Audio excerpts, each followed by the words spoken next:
Hello student, आज की नई क्लास में आपका स्वागत है। तो प्रीवियस वीडियो को ही हम कंटिन्यू करते हैं। हमारी क्लासें चल रही थी सप्लीमेंट्री एग्जाम की तैयारी के लिए, तो हम प्रायिकता की प्रश्नावली कर चुके हैं। नेक्स्ट मैंने कहा था कि अगली जो इम्पोर्टेंट प्रश्नावली है वो है ग्राफ से रिलेटेड चौथी प्रश्नावली, दो चरों के रेखीय समीकरण और असमीकाएं। तो इस टॉपिक से रिलेटेड 6 नंबर का एक क्वेश्चन आता है, तो हम आज उसी क्वेश्चन को तैयार करेंगे। तो इससे पहले कि हम वीडियो स्टार्ट करें, आप जल्दी से चैनल को सब्सक्राइब कर लें, जो भी नए स्टूडेंट जुड़े हैं, और जो पुराने स्टूडेंट हैं वो ज़्यादा से ज़्यादा वीडियो को शेयर और लाइक करें। ये क्वेश्चन 2013 के एग्जाम में आया हुआ है। इस क्वेश्चन में क्या पूछा गया है कि कोई दो रेखीय युग्म समीकरण दी हुई है और उनका हमें ग्राफ द्वारा हल निकालना है। तो जब इन दोनों समीकरणों, रेखीय समीकरण कौन सी है, x माइनस वाई प्लस 1 बराबर 0 और 3x प्लस 2y माइनस 12 बराबर 0। तो पहले हम इन दोनों समीकरणों को हल करेंगे और इनका ग्राफीय निरूपण करेंगे, और ग्राफ से जो आकृति बनेगी, तो इसके आगे ही ये क्वेश्चन जोड़ा हुआ है कि जो इन दो रेखाओं से और x एक्स से जो त्रिभुज बनेगा उसके शीर्ष के हमें निर्देशांक और ज्ञात करने हैं। तो इसी क्वेश्चन को आगे बढ़ाया गया, यानी इस टाइप में क्वेश्चन क्या होगा, ज़्यादातर क्वेश्चन में तो यहीं तक क्वेश्चन पूछा जाएगा कि हमें ग्राफ निरूपण करना है, और कई क्वेश्चन एक दो ही ऐसे इंपॉर्टेंट है जिसमें शीर्ष के निर्देशांक या त्रिभुज का क्षेत्रफल पूछा जाए। सबसे पहले हम दोनों समीकरण लिख लेते हैं, समीकरण 1 और ये दूसरी समीकरण। इसमें दो चर राशियां हैं x और y, तो हमें किसी एक को अलग करना है। तो जब भी इस तरीके की समीकरण दी हुई हो तो हमें क्या देखना है कि जो माइनस की संख्या है उसको हम उधर भेज देंगे और जो प्लस की राशि है उसको इधर रखना है, तो इजी रहता है। अगर दोनों प्लस में है तो हम किसी को भी उधर भेज सकते हैं। तो y इधर माइनस का है, बराबर के उधर जाएगा तो प्लस का, एक यहाँ प्लस का है उधर जाएगा तो माइनस का। तो ये हमने x की वैल्यू अलग कर दी। अब हम क्या करेंगे कि इस समीकरण से ग्राफ बनाने के लिए हम एक सारणी बनाएंगे। तो उस सारणी को कैसे बनाएंगे कि राइट हैंड साइड में ये जो y है इसके अलग अलग मान हम रखते जाएंगे। कोशिश करेंगे हम कम से कम 3 या 4 मान रखें। तो मान लो हमने 3 मान रखे, किसके रखेंगे इस साइड, y के, और हमें प्राप्त होंगे x का मान। तो सबसे पहले हमने y का मान रखा 1। इस समीकरण 1 में y बराबर क्या रख दिया, 1। तो x का मान क्या आएगा, y की जगह 1, 1 माइनस 1 आ गया 0। तो इसकी हम क्या बना लेते हैं, सारणी बना लेते हैं। y का मान रखा 1 तो x का मान आया 0। अब y का और कुछ मान रखेंगे, जहाँ तक हो तो हम इस एक मान से ही अगली सारणी अपने आप बना सकते हैं। आगे हम y का मान रखेंगे, मान लो 2 रखा हमने, तो y बराबर 2 रखेंगे, तो 2 माइनस 1 बराबर आ गया 1। तो 2 मान हमने प्लस में रख दिए, 1 मान माइनस में, और रख के देख लेते हैं, या 0 रख दिया हमने, y बराबर क्या रख दिया 0। तो जैसे ही y का मान 0 रखेंगे तो y की जगह 0, माइनस का माइनस, 1 का 1, तो ये आ जाएगा हमारे पास -1। तो y बराबर 1 रखा तो x का मान 0, y बराबर 2 रखा तो x का मान 1, और y बराबर 0 रखा तो x का मान आया -1। तो इस तरीके से हमने इस समीकरण से y के मान रखकर ये सारणी प्राप्त कर ली। अब इस सारणी से हम क्या करेंगे कि ग्राफ बनाएंगे। तो ऐसे ही हम इस समीकरण 2 से भी एक सारणी और बना लेते हैं। तो समीकरण 2 में मैंने कहा था अगर प्लस में हो तो आप किसी भी राशि को उस साइड रख सकते हैं। तो हमने इधर रखा 3x बराबर माइनस का 12 था, उधर गया तो प्लस का 12, इधर 2y प्लस का है, बराबर के उस साइड जाएगा तो माइनस का 2y। अब हमें x का मान निकालना है, तो ये 3 कहाँ जाएगा, बटे में। तो इस तरीके से हमने x को अलग कर लिया। अब वही सेम प्रोसेस करेंगे जो हमने इसमें की थी कि y के मान रखेंगे और हमारे पास x के मान आ जाएंगे। तो y बराबर हमें क्या रखना है, तो अब ये क्या है, भिन्न में है, फ्रैक्शन में है, तो हमें y के वही मान रखने हैं जिससे x का क्या हो, पूर्णांक संख्या एक मान आ जाए। क्यों? क्योंकि हमें दशमलव में मान नहीं निकालना है, क्योंकि जब भी दशमलव में मान निकालेंगे तो ग्राफ निरूपित करते वक्त थोड़ी सी परेशानी होगी। तो हमने अगर y का मान रखा 0, इस जगह y का मान 0 रखा तो x का मान आएगा 12 माइनस 2 की 0 से गुणा होगी तो 0/3, ये कट जाएगा तो x का मान क्या आ जाएगा 4। तो इसके लिए भी हम यहाँ सारणी बना लेते हैं, x और y के मान में सारणी। तो y बराबर हमने 0 रखा तो x का मान आ गया 4। फिर अगर हम y का मान रखते हैं 3, 12 माइनस 3 2 गुणा 3/3, 12 माइनस 6/3, तो ये मान आ गया 2, यानी कि y का मान हमने रखा था 3 तो x का मान आ गया 2। नेक्स्ट हम y का मान रखेंगे 6, तो x का मान आ जाएगा 12, 6 की गुणा 2 से हुई तो 12/3, तो यानी कि 0, 12 में से 12 गया तो 0। तो y का मान रखा 6 तो x का मान आ गया हमारे पास 0। तो हम पहला स्टेप पूरा कर चुके हैं, इसमें हमने समीकरण से सारणी बना ली। अब दूसरा जो स्टेप है उसमें हमें क्या करना है, इन दोनों सारणियों से बनाना है ग्राफ। तो नेक्स्ट अब हम बनाते हैं ग्राफ। ये जो दो सारणी थी उससे ग्राफ बनाने के लिए क्या करना होगा, हमें ग्राफ पेपर पर इस तरीके से 2 लाइनें खींचनी होगी, क्षैतिज लाइन और ऊर्ध्वाधर लाइन। तो हॉरिजॉन्टल और वर्टिकल लाइन में इस तरीके से हमें नंबर डिनोट करने पड़ेंगे। तो ग्राफ में जो एक एक डब्बे हैं 1-1 सेंटीमीटर के होते हैं, तो हम इसमें से देख लेते हैं कि हमारे हाईएस्ट नंबर कितना आ रहा है 6 और लोएस्ट नंबर कितना आ रहा है 0 और यानी कि -1 में। तो हमने ये सारे नंबर इस ग्राफ में यहाँ तक की संख्या में लिख दिए। दूसरा जो काम है वो है ज़रूरी कि हमें जो भी ग्राफ बनाए उसका हमें पैमाना ज़रूर बनाना है। तो जो भी पैमाना बनाए उस पे ग्राफ पर हमने क्या क्या मान लिए, यानी 1 सेंटीमीटर को हमने कितना लिया है, 1 इकाई लिया है x पे, तो ये हमने लिख दिया। साथ में हमने क्या किया, y एक्स पे क्या पैमाना लिया है कि ये जो 1 सेंटीमीटर इकाई है ये 1 इकाई के बराबर है। अगर हम एक खाने में 2-2 सेंटीमीटर का गैप रखें, जैसे मैंने यहाँ लिखी गिनती 1 2 3, अगर हम यहाँ लिखते 2 4 6 तो हम 1 सेंटीमीटर को क्या मानते, 2 इकाई। तो यहाँ हमने 1-1 इकाई लिखा है तो पैमाना भी 1 इकाई में डिनोट किया है। अब ग्राफ बनाए तो ग्राफ में 1-1 खाना लेना है, एक बार x का मान, फिर y का मान, फिर x का मान, फिर y का मान। तो पहली समीकरण से जो सारणी बनी हुई है उसको हम रेखा के रूप में दर्शाते हैं। तो पहला मान है x का मान 0 और y का मान 1। तो x का मान 0 कहाँ आएगा, इस जगह मूल बिंदु पर x और y दोनों 0 होते हैं तो x का मान 0। फिर y का मान दे रखा है 1 तो प्लस का 1 है, तो हम y एक्स पर ऊपर की तरफ चलेंगे तो ये हमारा पहला बिंदु आ जाता है। ये 0 और 1 को मैंने यहाँ दर्शा दिया।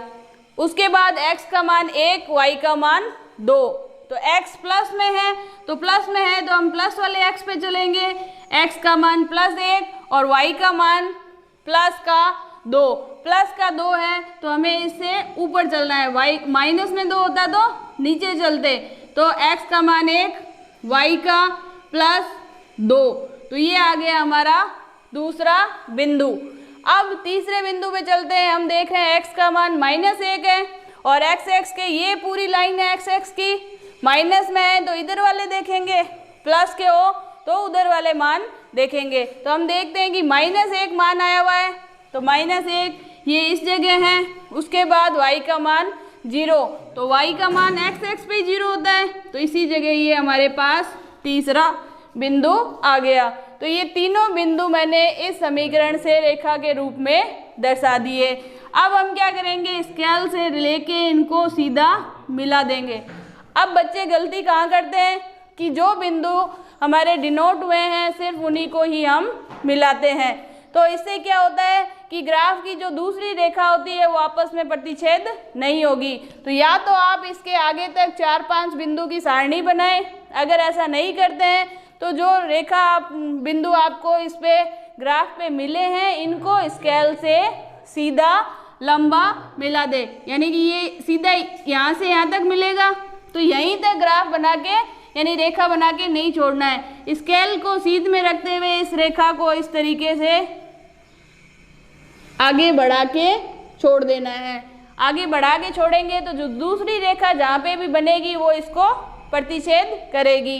तो ये हो गया रेखा एक का ग्राफ। चाहो तो आप इसके ऊपर समीकरण भी लिख सकते हैं या इस तरीके से नंबर डाल सकते हैं, जिससे पता चल जाएगा कि समीकरण एक की सारणी ये है और इसका ग्राफीय निरूपण ग्राफ में ये है। अब आते हैं हम दूसरी समीकरण पे। इसमें x का मान दे रखा है +4 और y का 0। तो +4 है तो हम इस साइड चलेंगे, ये +4, y का मान 0, तो y का मान 0 हमेशा x के ऊपर ही होता है। तो ये इस जगह आ गया हमारे पास दूसरा बिंदु, इसको हम डबल सर्किल से डिनोट करते हैं। फिर x का मान 2 प्लस का और y का 3, तो x प्लस का 2 ये रहा और y प्लस का 3, प्लस का 3 है तो हम ऊपर जाएंगे, माइनस का होता तो नीचे, प्लस का 3 ये इस जगह आया हमारे पास ये बिंदु। अब नेक्स्ट हम देखते हैं x का मान 0 और y का 6, तो हमेशा 0 इसी जगह होता है, चाहे वो x का हो चाहे y का, मूल बिंदु पे। अब x का मान 0, y का 6, तो हम ऊपर चले या नीचे, प्लस का है तो हम ऊपर 6 स्थान ऊपर जाएंगे। तो ये हमारा जो दूसरी समीकरण की सारणी बनी थी उसके रेखा का निरूपण हो चुका है। अब हमारे पास ये जो 3 बिंदु आए हैं इनको स्केल से सीधा इस तरीके से मिला देंगे, इस तरीके से इसको बना के छोड़ देंगे। तो अब दोनों रेखाओं के समीकरणों का निरूपण हमारे पास हो चुका है, ये रेखा 1 का और ये रेखा 2 का। तो आधा क्वेश्चन तो यही कंप्लीट हो जाता है, क्योंकि ज़्यादातर क्वेश्चन में तो इतना ही पूछा जाता है कि जो रेखीय युग्म की समीकरण दे रखी है उनको ग्राफीय निरूपण करना है। लेकिन इस क्वेश्चन में क्या पूछा था कि जो दोनों रेखाएं हैं उसके अलावा जो एक्स एक्स है उससे जो त्रिभुज बन रहा है उसके हमें निर्देशांक ज्ञात करने हैं। तो दोनों रेखाओं से ये और प्लस एक्स एक्स है, वाई एक्स नहीं लेना है, हमें कौन सा लेना है एक्स एक्स, क्योंकि क्वेश्चन में एक्स एक्स का ही दे रखा है कि एक्स एक्स से जो त्रिभुज बन रहा है। तो हम इसको इस तरीके से प्रदर्शित कर देंगे, इसको नाम दे दें हम त्रिभुज ए बी और सी, क्योंकि ये तो दो रेखाएं हो गई और ये क्या हो गया एक्स एक्स। इसी त्रिभुज के निर्देशांक पूछे हैं। तो ए बिंदु के निर्देशांक की बात की जाए तो जब भी हम किसी बिंदु के निर्देशांक लिखते हैं तो क्या ध्यान रखना होता है कि हमें पहले x का मान रखना है और फिर क्या रखना है y का मान। तो इस बिंदु पर अगर हम इस तरीके से सीध में जाएं तो x का मान 2 और y का मान यहाँ क्या आ रहा है 3। तो a के निर्देशांक आ गए त्रिभुज ABC में 2 और 3। इसको हम यहाँ लिख देते हैं कि दोनों रेखाओं और x x से बने त्रिभुज ABC के निर्देशांक। b के निर्देशांक निकालें तो हम देख रहे हैं पहले x का मान लिखेंगे तो x पे कितना मान आ रहा है -1 और y का मान क्या आएगा 0, क्योंकि ये इसी x पर स्थित है। तो b के निर्देशांक आ गए -1 और 0। ऐसे ही c बिंदु के निर्देशांक ज्ञात करेंगे तो c देख रहे हैं x का कितना मान है 4 और y का मान 0। तो ये आ गए बिंदु C के निर्देशांक। तो इस तरीके से इस क्वेश्चन को हमने सॉल्व किया कि सबसे पहले समीकरणों को सॉल्व किया, उससे हमने सारणी बनाई और उन सारणी से हमने क्या बनाए इनका रेखीय निरूपण किया। फिर इन रेखीय निरूपण के बाद जो त्रिभुज बन रहा है जो प्रश्न में दिया हुआ था कि दोनों रेखाओं और एक्स एक्स से निर्मित जो त्रिभुज है उनके शीर्ष के हमने निर्देशांक लिख दिए। तो इस क्वेश्चन को अच्छे से नोट कर लीजिए और इसको वापस से अपने आप रिपीट करके देखना, क्योंकि इस तरीके का क्वेश्चन 6 नंबर में पक्का पूछा जाता है। तो नेक्स्ट जो क्वेश्चन है उसमें 2 समीकरणें दी हुई है, इनका ग्राफीय निरूपण करना है। तो हमको सीधा इसमें हमने क्या कर लिया कि दोनों सारणी के फॉर्म में लिख दिया। अब इनको जब सॉल्व करेंगे तो इसको हम इस साइड सॉल्व करते जाएंगे और यहाँ इनमें सारणी में मान भरेंगे। तो पहली समीकरण को अगर हम x के मान को या y के मान को किसी को भी अलग कर लेते हैं तो बराबर में 3 पहले से यहाँ है, y इधर प्लस का था उधर जाएगा तो माइनस का। अब हमें इसमें y के मान रखते जाने और x के मान हमारे पास आ जाएंगे। तो हम 3 मान रखते हैं तो y का मान लो पहले हमने रख दिया 3, y का मान 3 रखा तो x का मान क्या आ जाएगा हमारे पास 3 माइनस 3 बराबर 0। तो यहाँ हम इसमें लिख देते हैं y का मान 3 तो x का मान 0। उसके बाद y का मान अगर हम 0 रखें तो x का मान आ जाएगा हमारे पास 3 माइनस 0 यानी कि 3। तो y का मान हमने रखा 0 तो x का मान आ गया हमारे पास 3। अब इनके अलावा y का कोई और एक मान रख दें, जैसे मान लो हमने रख दिया 2 तो x का मान आ जाएगा 3 माइनस 2 बराबर 1। तो y बराबर 2, x का मान 1। तो इस तरीके से समीकरण 1 को हल किया और y के मान रखते हुए x के जो मान आए वो हमने इसमें सारणी में भर दिए। अगली है समीकरण नंबर 2। इससे हम x या y के मान को अलग करें तो हमने 2x को अलग किया, 12 इधर बराबर के पहले से है, 5y इधर प्लस का है उधर जाएगा तो माइनस का 5y। x का मान ज्ञात करेंगे हम तो 12 माइनस 5y, 2 गुणा में था इधर आ जाएगा बटे में यानी भाग में। अब इसमें भी हम y के मान भरेंगे और x के अलग अलग मान आ जाएंगे। तो सबसे पहले मान लो हमने y बराबर रख दिया 0, इस जगह y का मान 0 रखा तो x का मान क्या आएगा हमारे पास 12 माइनस 5 y की जगह 0 बटे 2। तो 12 बटे 2 आ गया हमारे पास 6, यानी कि y का मान हमने रख दिया 0 तो x का मान आ गया 6। अब y का अगला मान और रखते हैं हम, तो हमें ऐसा y का मान रखना है कि x का मान हमें पूर्ण संख्या प्राप्त हो। तो 1 रखेंगे तो 12 में से 5 गए तो 7 बटे 2 तो नहीं रख सकते। फिर 2 मान रखा हमने y का 2 मान रखेंगे तो 12 माइनस 5 गुणा 2 यानी कि 10, 12 में से 10 गए तो पीछे रहे 2, तो आ गया हमारे पास 1 मान। तो y का मान रखा हमने 2, x का मान आया हमारे पास 1। नेक्स्ट y का मान हम रखें, फिर हम y का मान ऐसा रखें कि पूर्ण संख्या है तो y का मान रखेंगे 4, 12 माइनस 5 गुणा 4 हो गए 20, तो माइनस के क्या आ जाएंगे 12 में से 20 गए तो माइनस के 8 बटे 2 तो आया हमारे पास माइनस का 4, यानी कि प्लस का 4 हमने y का मान रखा तो x का मान आ गया माइनस का 4।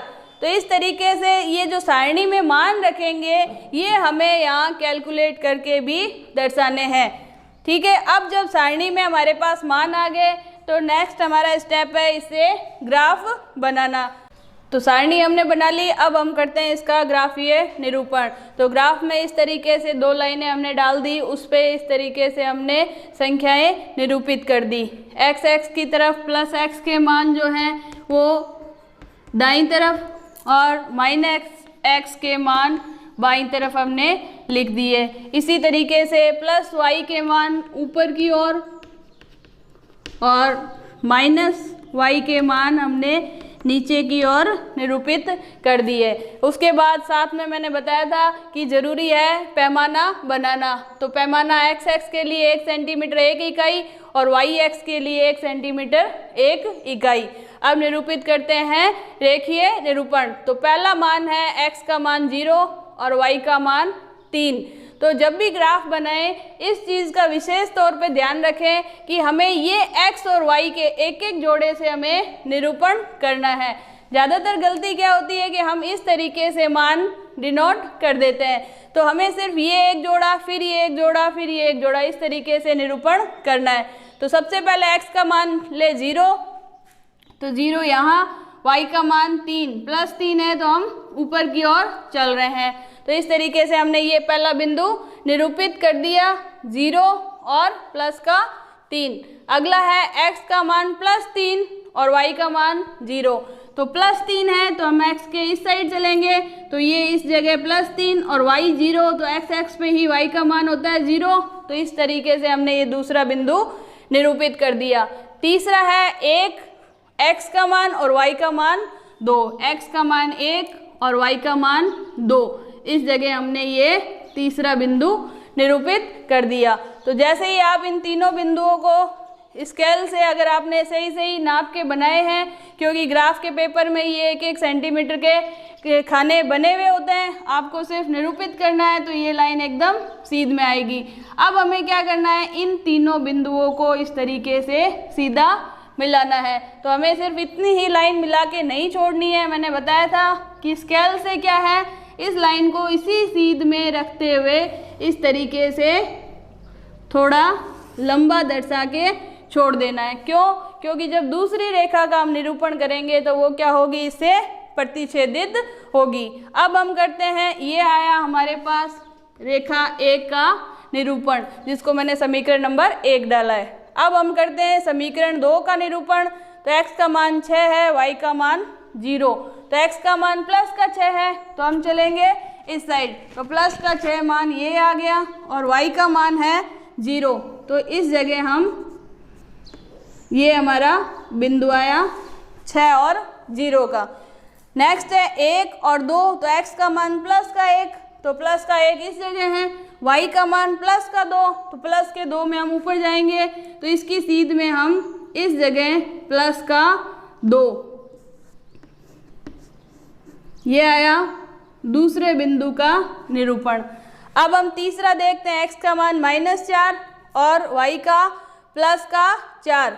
तो माइनस का 4 ये रहा और प्लस का 4 है तो ऊपर की साइड चलेंगे, प्लस के 4 में ये इस जगह से इस सीध में ये बिंदु हमारे पास मिल गया।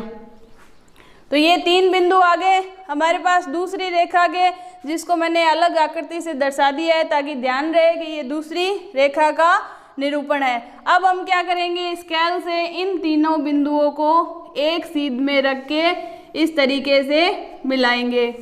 अब इसको यहीं बिंदुओं तक सीमित ना करके इसको इस तरीके से आगे बढ़ा के छोड़ देंगे। तो ये हुई दूसरी रेखा का रेखीय निरूपण। तो देखने में यहाँ थोड़ी सी हल्की लग रही होगी क्योंकि मैंने ये बिना स्केल और बिना पैमाने के बनाया है। आपके पास इस ग्राफ पेपर होगा जिसमें ये खानों की जो दूरी होगी वो भी बराबर होगी और स्केल से बनाएंगे तो ये नाप एकदम यानी कि रेखाएं एकदम सीधी बनेगी। तो इस तरीके से समीकरण 1 और समीकरण 2 से जो 2 चरों वाले रेखीय समीकरण थे उनका इस तरीके हमने ग्राफीय निरूपण किया। तो 2 क्वेश्चन हमने आलेखीय निरूपण के रेखीय समीकरण के किए। अगले जो क्वेश्चन है वो है सर्वसम्मिका, यानी कि सर्वसम्मिका जो दे रखी है उसका आलेखीय निरूपण कैसे होगा। तो ज़्यादातर क्या है कि हम समीकरण का निरूपण करना तो आसान समझते हैं, लेकिन जैसे ही इस तरीके का सिंबल आ जाता है ग्रेटर देन या लेस देन का, जिसको हम असम्मिका कहते हैं, तो उसका निरूपण करना थोड़ा सा कठिन माना जाता है। जबकि देखा जाए तो इनका ग्राफ बनाना बहुत ही इजी है, पहले वाले क्वेश्चन से भी ज़्यादा इजी इनका ग्राफ बनाना है। इसमें हमें क्या करना है, समीकरण हल नहीं करनी है, समीकरण का मान दिया हुआ है, सिर्फ हमें इसके हल क्षेत्र ही ज्ञात करने हैं। तो इस तरीके के प्रश्न को कैसे हल करते हैं, तो आइए इसको सॉल्व करते हैं। तो पहला प्रश्न है x is greater than equal to 2। तो जब भी इस तरीके का मान आए तो पहला काम हमें करना है कि जो भी हमें असमीका दे रखी है उसको हमें समीकरण में बदलना है। तो जो भी लेस देन या ग्रेटर देन का चिन्ह लगाया हुआ है उसको हम बराबर में रख देंगे और बराबर में जो संख्या है वो हम यहाँ लिख देंगे। अब हम क्या करेंगे, इसका ग्राफ बना देंगे। सीधा इतना ही काम करना है और इसका ग्राफ यहीं पे बना देना है। अब इसका ग्राफ बनाना भी एकदम आसान है। किस तरीके से कि जो मान हमें दे रखे हैं उसी एक मान से ग्राफ हमारा बन जाएगा। कैसे बन जाएगा, ये ग्राफ की हमने क्षैतिज और ऊर्ध्वाधर रेखाओं को निरूपित कर दिया। अब x बराबर 2 है तो प्लस का 2 है, इसका मतलब ये यानी कि ये पूरी जहाँ पर ये मान आया है उस पर इस तरीके से x का मान है तो x के लंबवत इस तरीके से हमने एक रेखा खींच दी। x का मान है तो x के लंबवत, यही अगर y का मान आता तो y के लंबवत यानी कि y मान ये इसके लंबवत ऐसे होता। तो इस तरीके से पहला काम हमने ये इसका ग्राफ बन चुका है। अब हम क्या देखेंगे, इसका हल क्षेत्र देखेंगे। तो हल क्षेत्र देखने के लिए हमें क्या करना है कि जो भी हमें असमीका दे रखी है उसमें हम मूल बिंदु रखेंगे। यानी कि हल क्षेत्र देखने के लिए समीकरण 1 में मूल बिंदु के निर्देशांक यानी कि मूल बिंदु क्या होता है 0 0 और यहाँ सिर्फ x का मान है तो x की जगह हम क्या रखेंगे 0 रख के देखेंगे तो हमारी ये असमीका इस तरीके से निरूपित हो जाएगी। तो अब हम क्या देखते हैं कि 0 रखने पर क्या ये इसको संतुष्ट कर रहा है। तो हम कहते हैं कि 0 क्या 2 से बड़ा होता है, नहीं बड़ा होता। तो इसमें हम लिखेंगे संतुष्ट नहीं कर रहा, यानी कि 0 बिंदु के जो हमने निर्देशांक रखे हैं वह समीका को संतुष्ट नहीं कर रहा है। अतः हल क्षेत्र क्या होगा, बाहर की तरफ होगा। अतः हल क्षेत्र मूल बिंदु से विपरीत और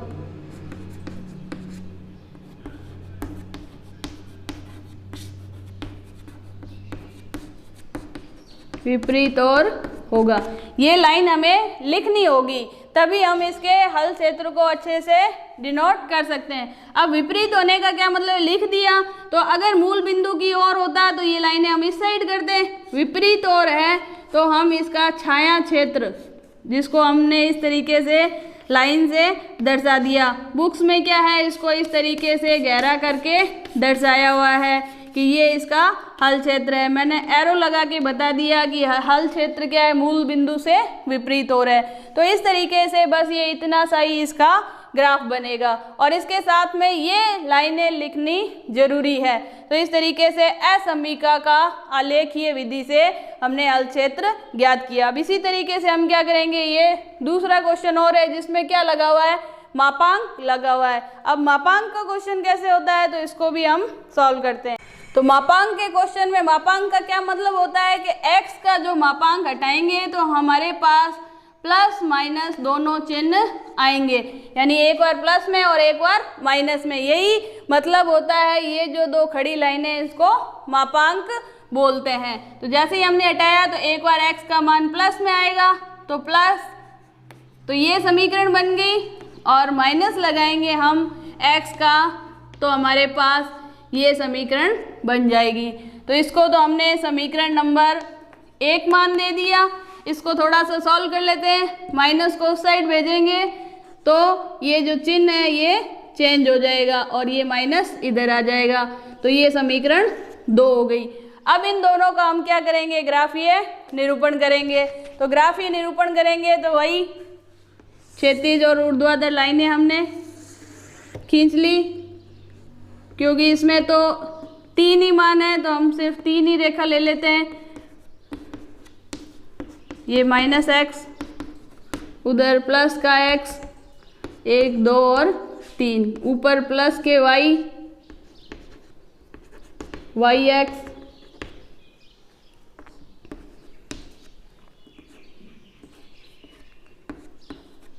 और नीचे माइनस के वाई। अब हम इसमें देखते हैं कि पहला हमारा काम था असमीका को समीकरण में बदलना। तो ये हमने समीकरण में बदल दी, इसको भी हम समीकरण में बदलेंगे तो -3, इधर प्लस का 3 उधर माइनस का 3, इसको ग्राफ में निरूपित करेंगे तो x बराबर प्लस का 3, तो x बराबर प्लस का 3 यहाँ है, तो हम इस तरीके से ये रेखा खींच देंगे। उसके बाद अगला है -3, x बराबर -3 यहाँ है, तो इस जगह हम ये ऊर्ध्वाधर रेखा खींच देंगे। अब हमें क्या देखना है, हल क्षेत्र देखना है। तो इसका हल क्षेत्र देखेंगे तो हम समीकरण 1 में मूल बिंदु 0 0 रख कर देखेंगे। तो हम क्या देखते हैं, 0 रखने पर 3 लेस देन इक्वल टू 3, तो 0 क्या होता है, 3 से छोटा होता है, यानी कि ये इसको क्या कर रहा है, संतुष्ट कर रहा है। अतः हल क्षेत्र मूल बिंदु की ओर होगा। अतः हल क्षेत्र मूल बिंदु की ओर होगा। ये लाइनें लिखनी जरूरी है। तो इसका हम हल क्षेत्र बनाए तो मूल बिंदु इधर है, क्योंकि 0 0 यहाँ होता है इस बिंदु पे, तो इसको हल क्षेत्र को मैंने इस तरीके से इन रेखाओं से डिनोट कर दिया। बुक्स में इस तरीके से गहरी छाया क्षेत्र बनाया हुआ है कि इस तरफ ये हल क्षेत्र होगा। अब नेक्स्ट इसको हम देखें तो वही हम क्या करेंगे, समीकरण 2 में मूल बिंदु 0 0 रखने पर, तो जैसे ही रखेंगे तो 0 लेस देन, इसको समीकरण 2 माना है हमने, तो 0 ग्रेटर देन इक्वल टू -3, तो 0 माइनस वाली संख्या से बड़ा होता है, यानी कि ये संतुष्ट है, सही बात है। तो ये मूल बिंदु क्या कर रहा है, इसको संतुष्ट कर रहा है। अतः जो हल क्षेत्र होगा मूल बिंदु की ओर होगा। तो इसकी रेखा ये है, हल क्षेत्र मूल बिंदु की ओर है, इसके लिए मूल बिंदु इस साइड है, तो इसका इस तरफ एरो की डायरेक्शन हमने रख दी। और इस तरीके से हम दर्शाएं छाया क्षेत्र के रूप में, तो इस तरीके से भी दर्शा सकते हैं। बुक्स में इन दोनों को इस तरीके से पूरा मिलाया हुआ है कि ये क्या हो गया, इसका हल क्षेत्र हो गया, यानी कि सिर्फ हमें एरो की डायरेक्शन दर्शानी है कि हल क्षेत्र किस तरफ होगा। तो इस तरीके से समीकरण के भी हमने ग्राफीय निरूपण यानी आलेखीय हल देख लिया और असमी का भी आलेखीय हल हमने देख लिया। तो ये जो प्रश्नावली 4 के ग्राफ से संबंधित 6 नंबर के प्रश्न थे वो सॉल्व हो गए। तो कुछ क्वेश्चन मैंने करवा दिए हैं और ऐसे ही बुक्स में से जो इनसे संबंधित प्रश्न है वो और हल करके देखिए। तो इसी के साथ हमारा ये जो चौथी प्रश्नावली का वीडियो है ये समाप्त होता है। नेक्स्ट जो छोटे छोटे और क्वेश्चन पूछे जाते हैं उनका डिस्कशन हम अगले वीडियो में करेंगे।